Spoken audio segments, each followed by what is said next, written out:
avugira hiherereye agatabarira ku karubanda. Niba waravuganye nawe ndagira ngo nkubwire ko azi icyo ari bukore, azi icyo azakora ku masezerano. Yesu azi icyo ari bukore mu rubanza rwawe, azi icyo ari bukore mu burwayi umazemo iminsi, Yesu azi icyo ari bukore. Niba warasenywe no kubura urubyaro, Yesu azakubakisha kuguha urubyaro.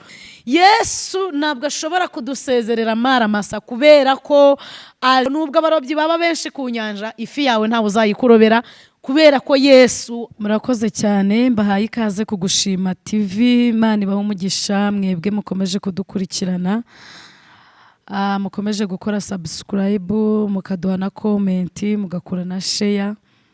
Imana ibahe umugisha mwinshi cyane. Ndumva nshaka ko dusenga kandi abantu benshi mujya mumbwira ko mubikunze. Vraiment gusenga ni ubuzima. Muririmbyi w'Ikorasi yararirimbye aravuga ngo abadasenga babayeho bate.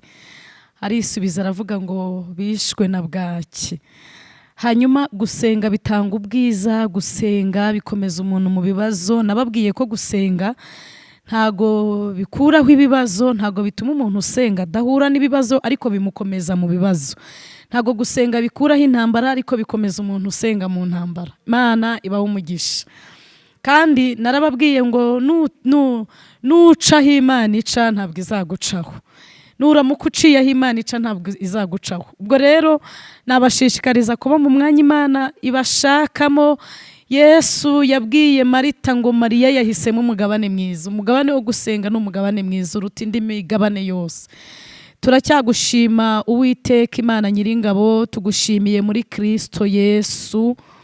Ni wowe weza ibyaha by'abari mu isi. Pawulo yaranditse aravuga ngo twakoze ibyaha ntitwashyikira ubwiza bwawe, ariko twezwa n'amaraso ya Kristo, twezwa n'uwabambwe tukabamburwa, twezwa n'uwatubabariye, twezwa n'uwatugiriye imbabazi, twezwa n'uwatugiriye neza, n'uwaducunguye, watubereye igitambo cya burundu, wabaye ikiguzi cy'abari mu isi. Nyir'igihugu cy'abera, abakomeye n'aboroheje bo mu isi babyiganira kujyamo. Nyir'igihugu cy'abakiranutsi. Imana ishimwe, Imana ihimbazwe. Sengeye abasiganwa nk'uko dusiganwa, niko Pawulo yavuze. Yaravuze ngo ndasiganwa ariko si nk'utazi yonjya. Aravuga ngo ndakubitana ibipfusa ariko si musha. Aravuga ngo ikibimutera ni ukugira ngo asingire ibyo Kristo yamufatiye. Nsomye ijambo Dawidi yanditse, yaravuze ngo abakiranutsi bazashisha nk'imikindo, ngo bazamera nk'imyerezi y'i Lebanoni. Imana ishimwe, Imana ihimbazwe. Nsengeye umuntu wese unteze amatwi ngo umuhe gushisha nk'umukindo, umuhe kumera nk'umwerezi w'i Lebanoni, kuko bitegetswe n'imbaraga z'Imana. Ngaho tugirire neza, turwanirire, imbaraga zawe zitubeho. Ndabizi ko uzi icyo uri bukore ku barwayi, uzi icyo uri bukore ku mfubyi, uzi icyo uri bukore ku bafite imanza, uzi icyo uri bukore ku bamaze igihe barabuze urubyaro, uzi icyo uzakora ku bashonje, uzi icyo uzakora ku bambaye ubusa, uzi icyo uzakora, uzi icyo uzakora, uzi icyo uzakora, uzi icyo uzakora ku bari muri gereza, uzi icyo uzakora ku bamaze igihe kirekire mu bitaro, uzi icyo uzakora ku buzima bw'umuntu wese unteze amatwi. Abakumenye barahiriwe, no ku munsi mubi bazakomera. Imana ishimwe. Ngaho tugirire neza, imbaraga zabo zitubeho. Tugiye gusenga kandi ukomeze kumva gusenga kwacu. Niko Dawidi yavuze ngo wumve gusenga kwacu ku munsi w'amakuba n'ibyago byacu, kandi kwinginga, ijwi ryo kwinginga kwacu rikugereho. Aravuga ngo uhenge ku musaya wawe wumve gutaka kwacu.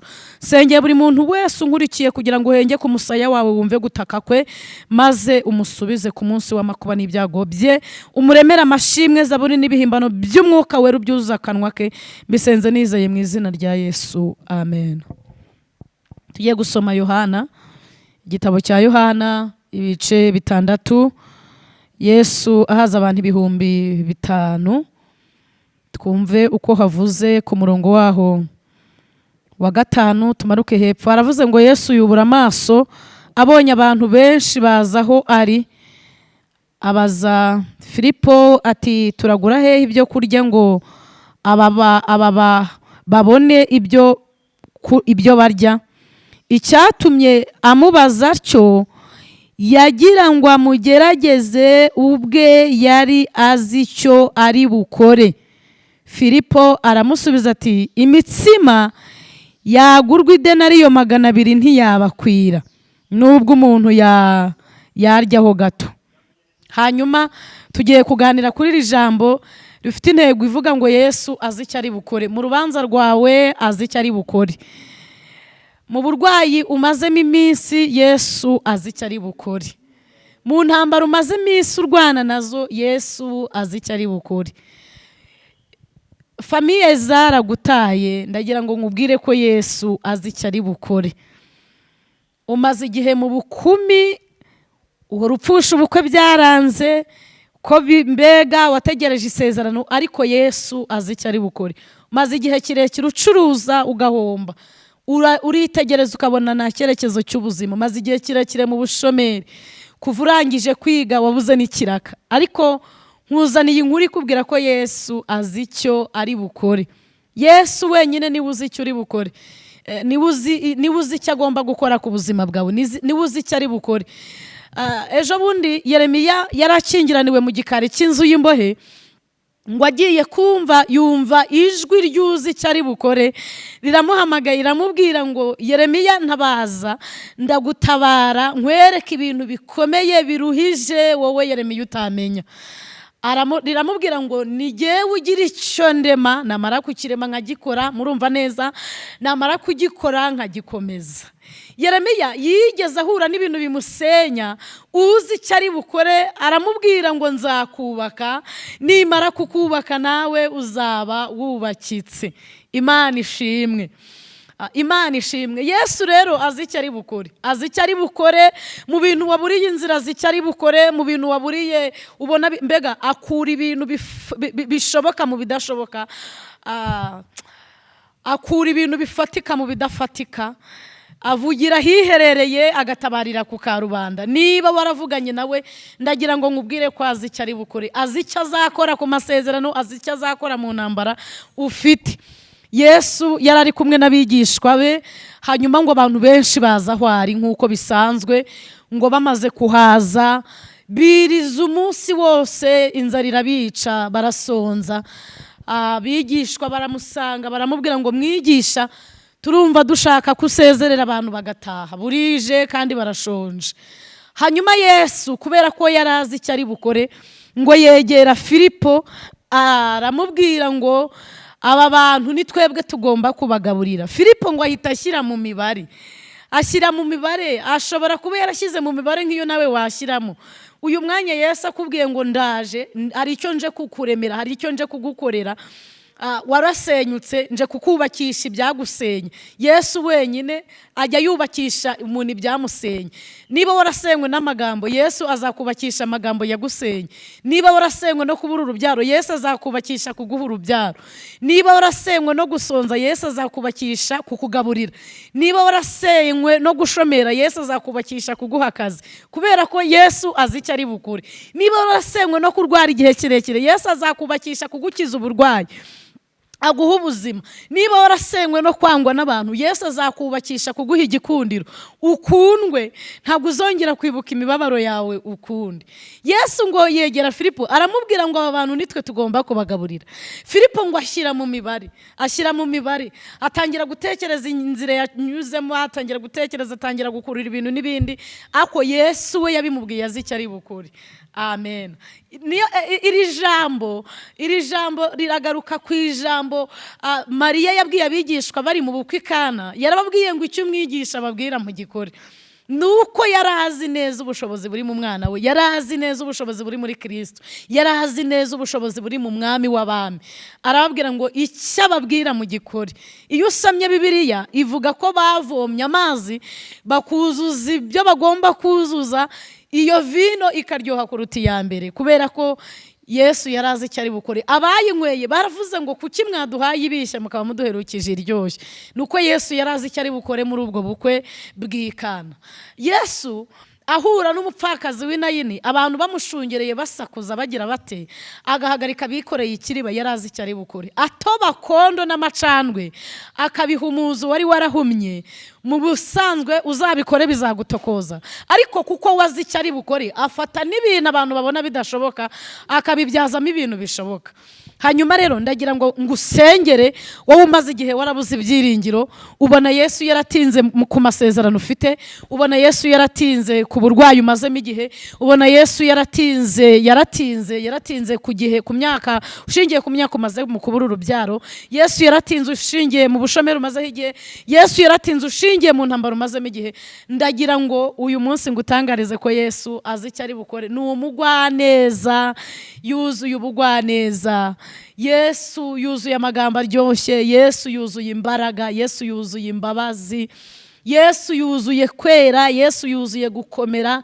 Yesu ntabwo ashobora kudusezerera amaramasa kubera ko azi icyo ari bukore. Yagendereye Petero na Yohana ngo bakesheje ijoro baroba, babuze na twa dusimba tundi two mu mazi. Hanyuma ngo batangira kumubwira ngo urumva ngo mwigisha, ngo urabona ngo twaraye ijoro, ngo samurani nta kintu. Yesu kuko azi icyo ari bukore ngo arababwira ngo nimunagure urushundura iburyo. Yesu rero niwe uzi icyerekezo cy'isamake yawe, kandi ndagira ngo nkubwire ngo nubwo abarobyi baba benshi ku nyanja, ifi yawe ntawe uzayikurobera. Amen. Nubwo abarwayi baba benshi mu bitaro, wowe uzataha kubwishimwe Imana igambiriye kukuremera. Nubwo abakurwanya baba benshi, Imana izabagutsindira kuko ni intwari mu ntambara. Nubwo ibiguhiga byaba byinshi, iyaguhamagaye, iyakurengeye, iyakurinze izakubera ubwugamo kugira ngo abanzi bawe batavugiriza impundu kunesha. Nari mvuze ngo nubwo abarobyi baba benshi ku nyanja, ifi yawe ntawe uzayikurobera kubera ko Yesu azi icyo ari bukore.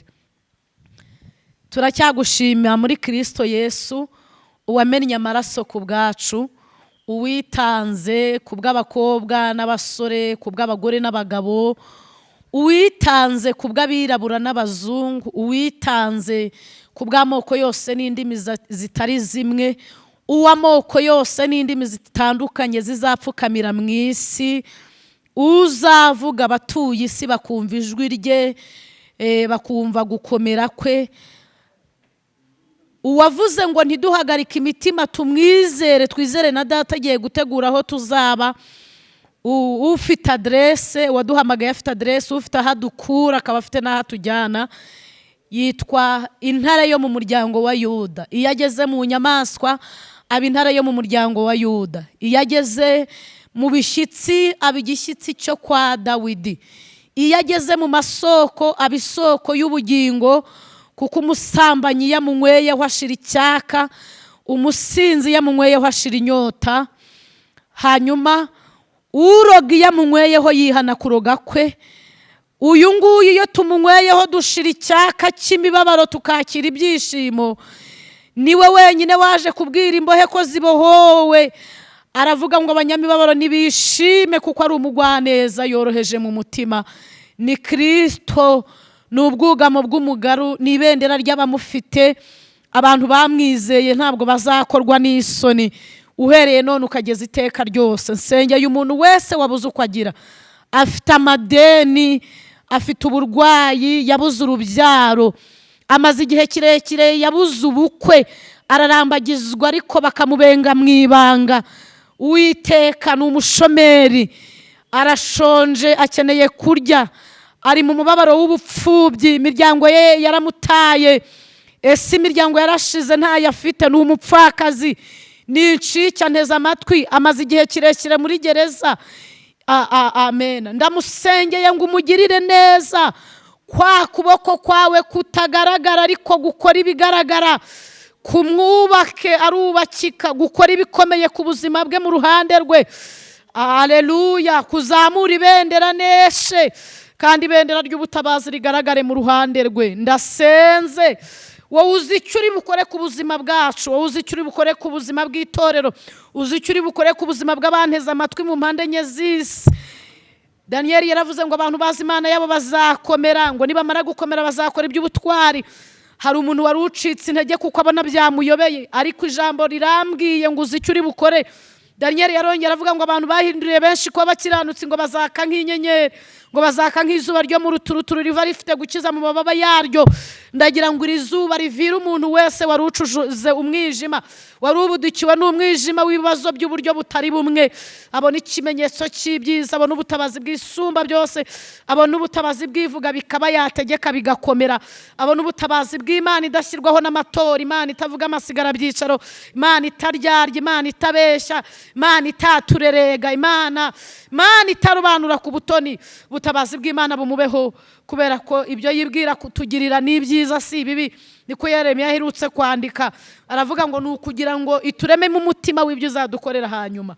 Sengeye umuntu wese unteze amatwi ngo umugirire neza, umwubaka arubakika, umukomereza amaboko. Mbisenze nizeye mu izina rya Yesu Kristo.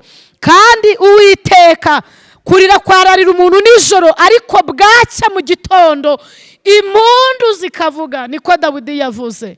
Imana ishimwe. Umukiranutsi azabeshwaho no kwizera, niko umwanditsi w'Abaheburayo yavuze mu bice 10, ngo ariko nasubira inyuma umutima w'Imana ntabwo uzamwishimira. Sengeye umuntu wese unteze amatwi udafite gusubira inyuma.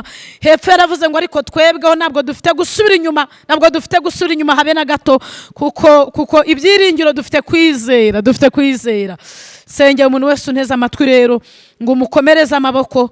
Yarananiwe, imiryango yarananiwe, famiye zarananiwe, inshuti zarananiwe, abaganga barananiwe, abavoka barananiwe, abantu barananiwe, ariko wowe ufite ubutware n'ubushobozi ku buzima bwe, ni wowe uzi icyo ugomba gukora. Urakoze, turagushimiye. Dusoza gusenga, nyemerera buri muntu wese umwandikira urwandiko rw'amahoro, kandi umuremere ishimwe, zaburi n'ibihimbano by'umwuka ubyuzuza akanwa kiwe. Urakoze rero, bana natwe utugirire neza. Imbaraga zawe zibane nawe, imbaraga zawe zibane nanjye mu izina rya Yesu, amen.